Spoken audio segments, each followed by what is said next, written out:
On this episode of Maginger Customs, we're going to make this Jeep drivable for Jess.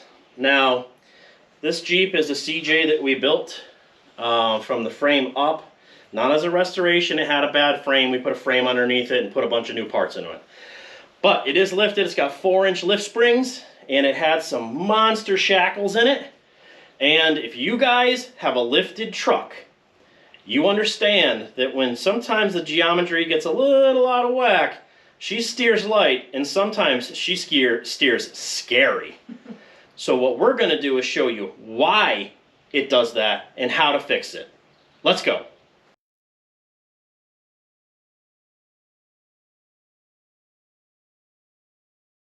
Normally, Jess likes to help do some of the work, or a lot of the work. If you watched our 64 F100 video, Jess did a lot of the work herself. She did want to do a lot of the work here, but we have a little delay in the videos because of what happened and because of some family things that came up. Jess is a very active person. She plays softball and she gives 110%. I told her to dial it back 50%. This is the result. Jess sprained her ankle really bad. Terrible. Yeah, we know. So she's been out of commission for days. This is the first, maybe the second or third day where she's been able to walk on it. So she's going to supervise us, and she's going to tell us what we're doing wrong. So let's talk about lifted vehicles, right? Or vehicles in general. Guys, a couple things. When you lift a vehicle, right, you have to be very particular about your suspension geometry. And that I find is the majority of all issues. A lot of guys will lift a vehicle, they'll use lift springs, either leaf springs, they'll use blocks, they'll use coil spacers, they'll use, maybe some of these inexpensive kits that don't have like link arms that come with them, control arms, whatever you want to call them, trailing arms. And then what they find is, and what you'll find is, what I find is, you'll put it all together, you're all happy, even if you're going to go get it aligned, because that's the right thing to do. And then you're going to take it down the road, and you're going to be like, oh my God. And you're going to be like, wow, this thing steers really light. Or some of those tar patches in the road, your truck will grab them and off it goes, right? Or you get on the highway, and you really got to pay attention because it feels like it's floating. I'm going to show you why that happens. So a couple things up front. Worn steering components, you want to address that first off. Tie rod ends, ball joints, anything like that. Steering box, if your steering box is super sloppy, okay, you need a steering box, guys. I'm not going to show you how to band-aid that up. I am going to show you how to tighten a steering box, though.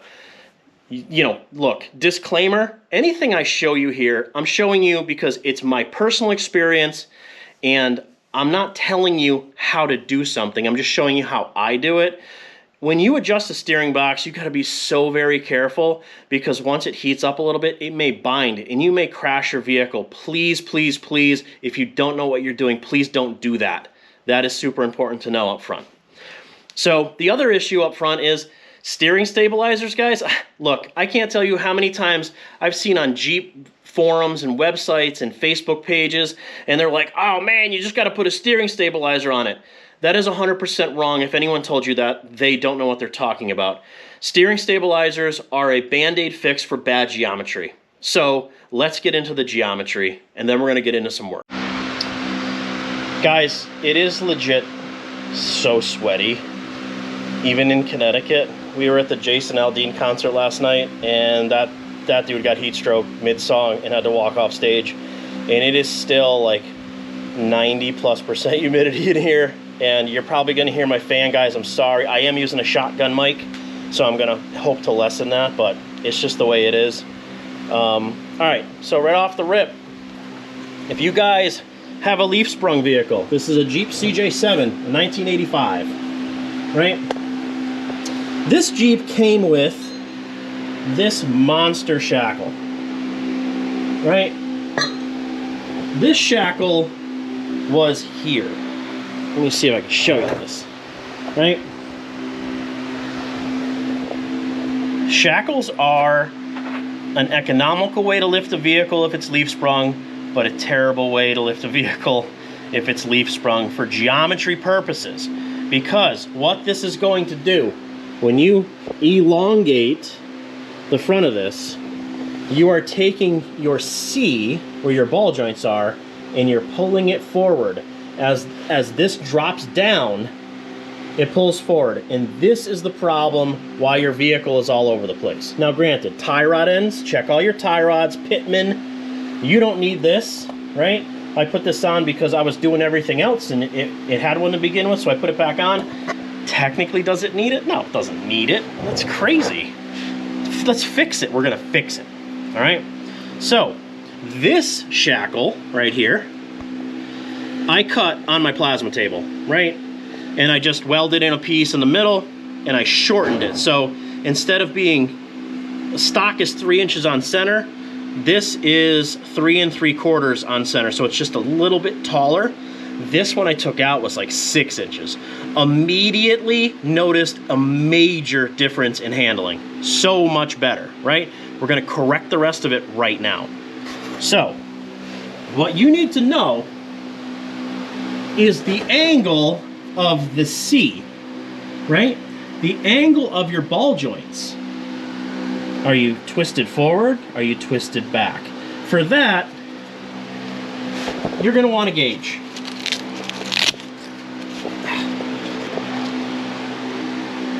You need some type of angle finder, right? I will have a link in the description for this one. This one was pretty inexpensive and it works awesome, right? So what you need to do is find either the flat part of the top of the ball joint, if the C is flat, or the bottom ball joint, right? So we're gonna turn her on. Then we're gonna get up into this ball joint. Let me see here. I'm gonna get it straight on and gotta get it flat.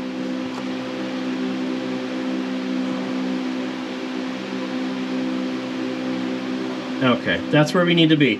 So if you notice, it's 4.4 degrees, right? Now, what does that mean to you?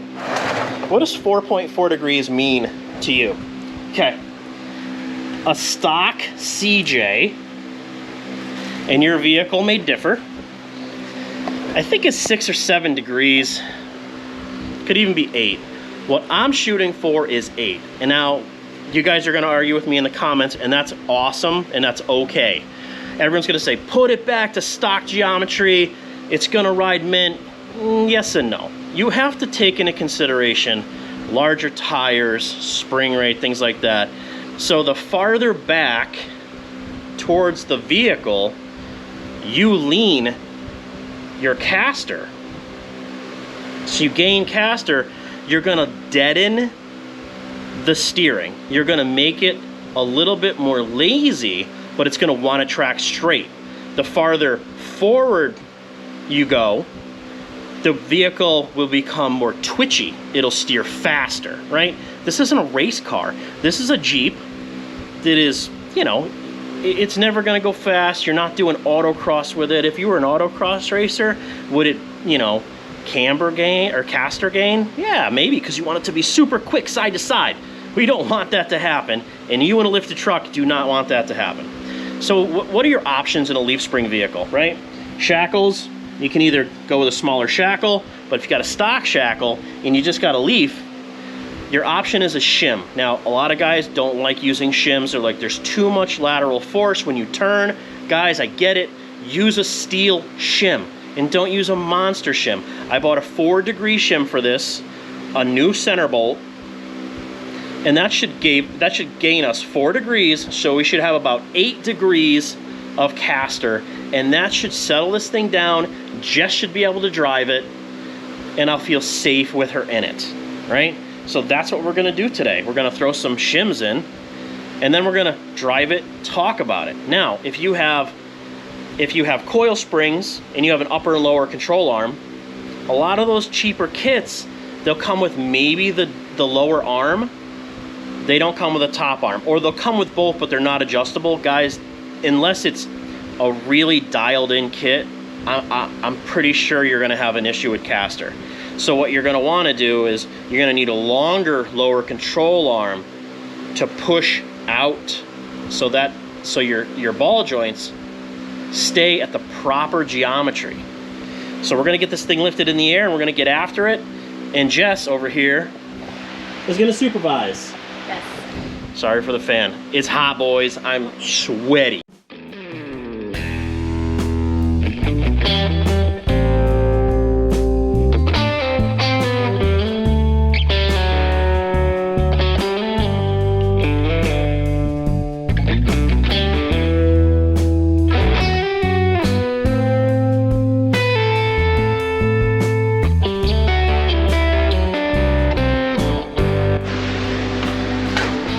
Alright guys, when you get to this point and you have the leaf spring down, right? Do not take out your center bolt unless you have C-clamps or some type of, you know, wide jaw vice grip, because this spring pack will fall apart. It'll be a pain in the ass to get back together. So we're gonna clamp her down and I'm gonna keep you on the time lapse so we speed this through.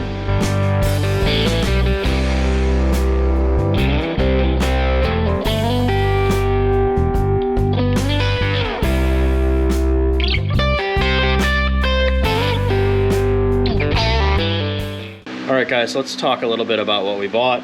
So these are steel shims, 4 degree. These are nice, machined. These are from WFO Concepts. You can get them on Amazon. And I believe these are just center pins. No idea where they came from. Rough country, tough country. Some type of country. Doubt they're made in the US, but they might be, I don't know. They say LS on the top. I know some of you LS swap guys are like, hey, LS swap the world. I'm LS swapping these bolts. You guys like that? All right, so I'm gonna drop the spring down, and basically what's gonna happen with this shim is we're gonna have this shim face the front on the tall end, because what we wanna do is rock that axle backwards.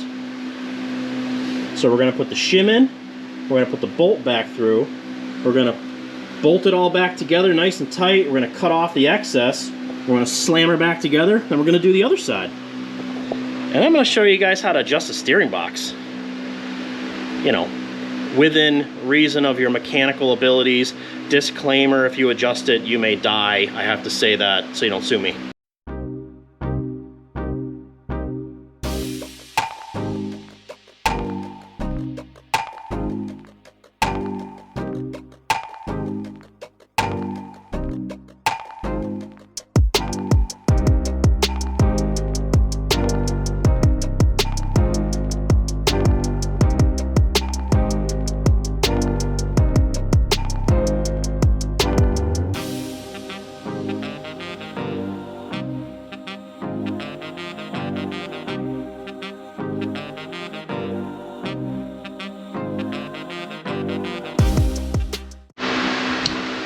Boys and girls, it's hot.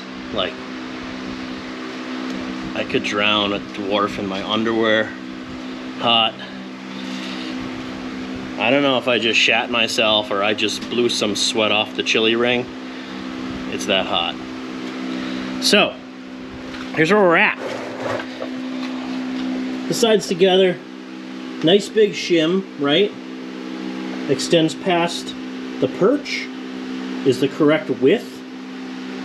We're gonna sock it all down once we got that side done. I loosened that side up so I could get this thing sucked in and nice and flat. Not torqued down.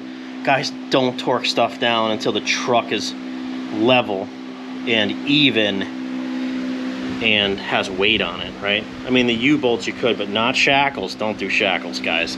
Wait till your vehicle is loaded on the suspension to tighten shackles up. And don't over tighten shackles, they need to move. Half the problem with suspension issues on CJs is, or YJs or anything leaf sprung, is everyone cranks the shackles so they don't move. See, these need to move like this, right? Yeah, they need to move. All right, so we're buttoned up. Sway bars are back on. This thing's back on the ground. Tightened up all the U-bolts. Pull the axle down. Shackles are snug, not super tight. We're gonna snug them up. So what we're looking for is our corrected angle. If I can get this thing on here flat. All right, so right now we're at about 9.2. This thing's gonna need to bounce around and settle a bit. That's gonna be perfectly good. That's gonna make us nice and settled. I used to have a long arm Jeep Cherokee that we rock crawled, and I made adjustable long arms for it. I made them myself so I could really adjust the caster. And I ran that thing about, I don't know, it's like 9 or 10 degrees. And that thing went down the highway, no steering stabilizer, no sway bar. That thing ran 80 miles an hour. You take your hand off the wheel, went straight as an arrow. Honestly, it was like 100 times better than this thing ever has been. So I'm hoping this is gonna settle it down a bit. And we're gonna do one more thing. We're gonna adjust this steering box. We're gonna have Jess help us for that. God, she's a champion. You got it. Wow. Good job. All right, so we're gonna do what we did before. This is so awkward. Well, where we do this, right? We just do this. We want to get rid of that. I couldn't have done that from out there. It's easier when you're sitting in it. It was more fun to watch you get in. Okay, so, all right, guys. Like I said, do this at your own risk. You can really, really mess up a steering box and hurt yourself really bad if you over adjust this. Tiny adjustments, take it for a drive, see how it is. All right, so what we're looking at here is the steering box, and you can see it through the frame. Jeep put a nice big hole here so you can get at it. All right, we're kind of upside down, but that's okay. So what we're looking to do, there is a bolt in the middle. This is what this is. This is an Allen. On your vehicle, it may be a flathead, or it may be an actual hex head. So what you want to do is you want to crack this thing free. Doing this by feel, guys, because you guys are in the way, like currently. You're going to break it free. See how tight it was? We're going to hold it with this hand. I don't know if you guys can see this. Hold on. Let me back you up. Like that. So, this thing was nice and tight, right? Like this. So we're going to try to hold it from moving, and we're going to break the nut loose. And then what we're going to do is turn this about a quarter turn. Like that. And then we're going to tighten it back up. Give it a wiggle. Is better? Yeah. How is it? Way better. Okay, well, a little tighter, right? There's a little bit of play in the steering coupler. It's not in the box, though. This is a PSC box. Now, it's really old. This truck we bought basically as a non-running project that sat on a trailer for like 10 years. The guy converted it to some fuel injection system. He couldn't get it to work. I got it to run, but I didn't like the fuel injection because it had an issue with the throttle body. So we just put a Weber on it with an HEI. Anyway, we're gonna go take this thing for a rip and we're gonna see how she does. All right, guys. Tornado warning right now. I think it's tornado over. watch. I think it's over. Oh, what time is it? I don't know. It's like almost 5:30. Jeep's warming up. I'm gonna drive because Jess got a gimp foot and she can't push a clutch. And we're gonna see if it's any better. I did throw a GPS speedo in here. I'll put a link to that in the description. I don't know how well it's gonna work. We're gonna find out together because it may just not work at all. I don't know. And we got a little USB power port here. Probably gonna get wet, but anyway, I think we're gonna have Jess do some filming here. You ready? Yep. I'm a great photographer. Yes. Videographer. Videographer. So what are you looking at right now? What do you want me to look at? It doesn't matter. Where do you want it?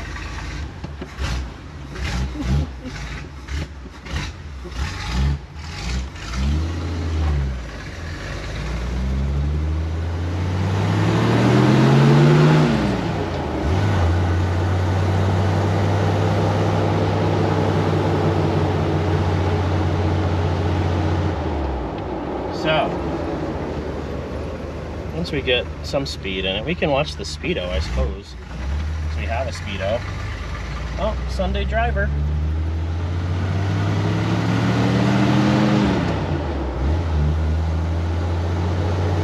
This is already better, because before you'd have to always be correcting.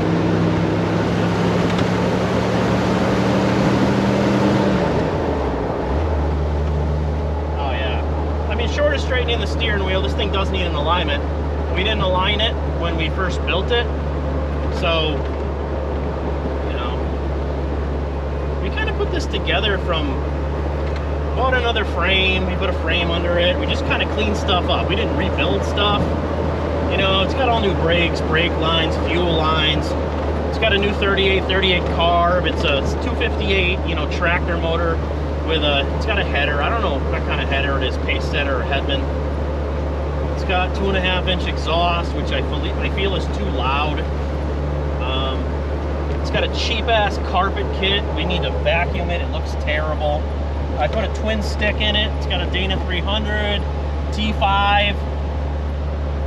T5s are junk. T5s are like super junk. They're like glass. These aren't a Mustang T5s. These T5s were like super garbage. So it's got a brand new wiring harness from Centec in it. I would highly recommend a Centec harness. They're only like $600-700 bucks.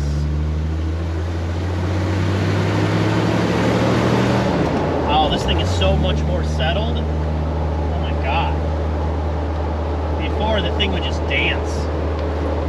With the big shackle in it, it was virtually undrivable. It was literally undrivable. I mean, you were like white knuckling it. I drove this thing to work on the highway after I put the shackles in it, and I was like, yeah. I mean, it's you still got to kind of hold on to it, and it wants to dance all over, but oh, this is good. So let's slow down. We're going too fast for the road. I don't even know if this is correct. I mean, it feels like that speed. What do you think? Yeah. Yeah? Okay. All right, guys, so this thing is cheap. I want to say it was like 18 bucks. The soft top bars are dancing all over the place, making all kinds of noise. Oh. Yeah, this road will bust your teeth loose. I'm holding the camera trying to keep it steady. Yeah.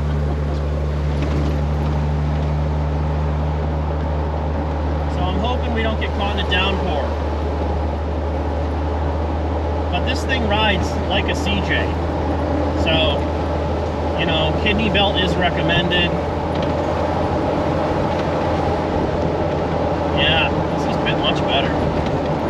Because before, if you let off the gas, it would kind of want to just kind of dive each way. It's much better.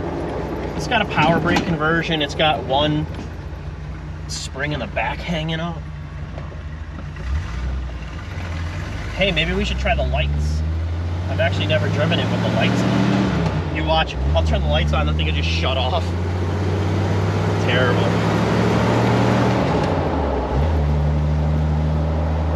Oh, it's so much better. How fast? 40? Yeah, not bad.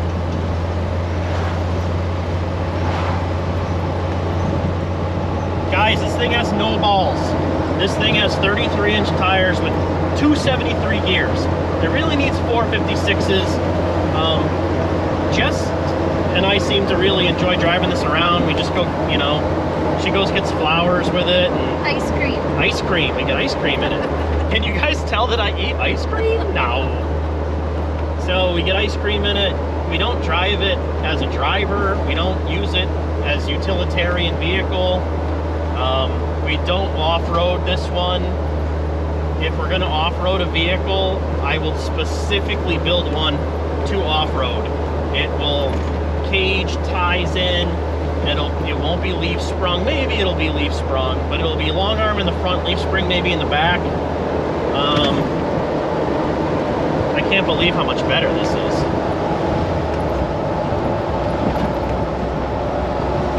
Yeah, this is way better. Wow, you're going 50 now. I know, but before it was just like all over the place. Yeah, this is way better.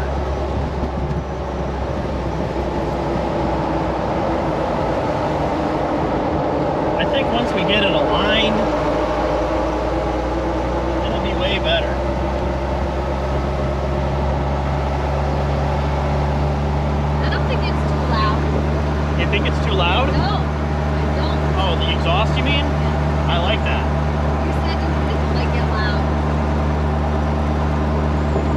The tires are louder than the exhaust. Oh, yeah. Yeah. But 50, you know. Holding on to my hat. I know. We never really drive it that fast because it's like, oh my God, it's like, and guys, I don't want to exaggerate. It wasn't like, oh my God, but it was to the point where I didn't feel Jess could drive it safely, and I don't want Jess to be in it if it's not safe to drive. I'm used to driving clapped out garbage cans. She's not. She always usually bought the new car, and this is awesome. Look at it, man. I feel like we could take this thing up on the highway easily. Not today. Almost 60. Oh yeah, this is so much better. I'm like, I'm barely holding on to it now. It needs an alignment.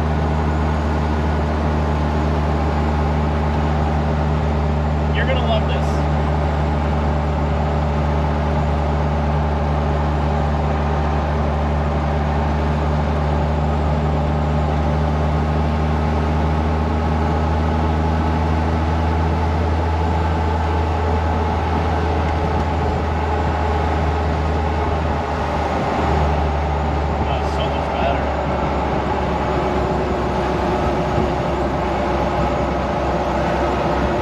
Yeah, before it would do this. It's a curvy road. Yeah.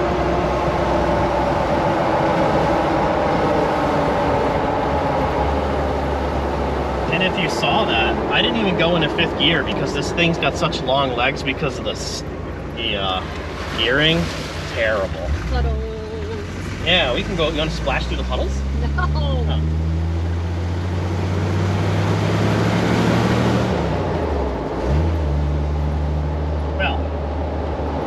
This will make you happy to drive this until we can get your F100 running. Yes. Awesome. As soon as my ankle's better. Yeah. You gotta fix that gimp foot Fit. first. Yeah, the fit first.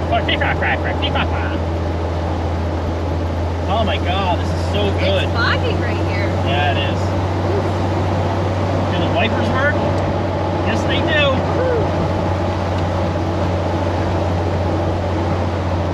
Guys, that's why we bought a new harness. The harness in this truck was just like a butchered train wreck. It was so bad. So, once we put the frame under it, it's all fiberglass. This is all fiberglass.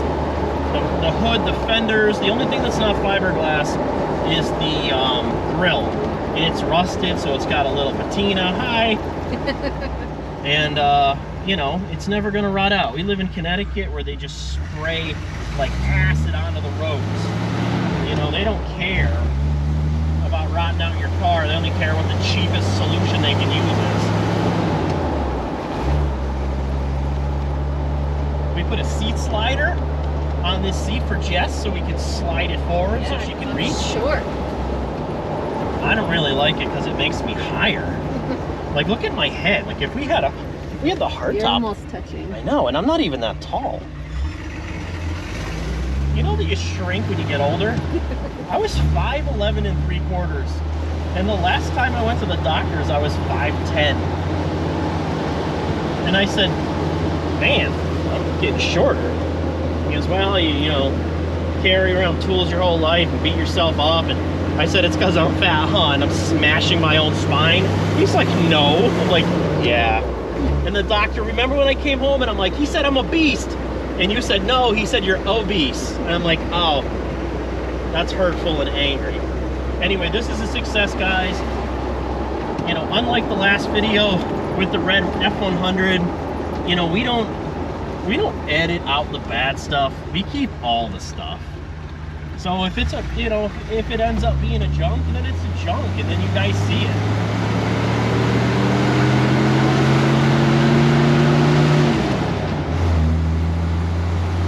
No balls. She's not to the floor. I don't beat on it though. 28. This is a 25. Yep. Do you feel like this is about 30? Yes. I think the Speedo is all the money, guys. This is great. All right, guys. That's going to do it for this episode of Mad Ginger Customs. So just to recap, if you guys are having really light steering in your lifted vehicle, check worn components, alignment, check your caster angle. I promise you your caster angle is probably forward from stock, and that's why she steers light and she's kind of all over the place. Different vehicles require different means of correcting that. On some of the Fords, they have cam blocks, you know, on the IFS in the front. Some of the Chevys, you can, you know, shim in and out. In this leaf spring vehicle, in the front, your options are only either you can do a leaf spring reversal, you can do a shackle, shorten it up, or you can do like a shim like we did. Do not buy aluminum shims. They will break and you will die. That's maybe an exaggeration, but honestly, it is absolutely possible. Buy a steel shim. These WFO products, shims, are all nicely machined. I have full confidence from seeing them. I don't think they're going to break. And I know you guys don't drive the vehicle, but we do. And it is noticeably better. Like when... I mean, Jess knows, like when we were talking, we shut the camera off kind of halfway back, and I mean, honestly, it was like you could just one finger, and it would just nice and straight down the road. Another thing is this GPS Speedo, pretty awesome. It was super cheap. I'm gonna put a link for that in the description, and I'll put a link to the shims. They make them in all different sizes, you know, depending upon your vehicle. But I feel safer that Jess can drive this. She can get in this anytime she wants and go grab a coffee or grab some ice cream or, you know, go down to the beach if she wants. So please like and subscribe. It helps the channel. You know, 90% of the people that watch the videos aren't subscribed. We'd appreciate it if you guys were.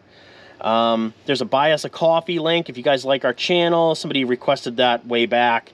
They said, hey, there's a company and we can donate $5. I said, whatever, that's cool. We appreciate it.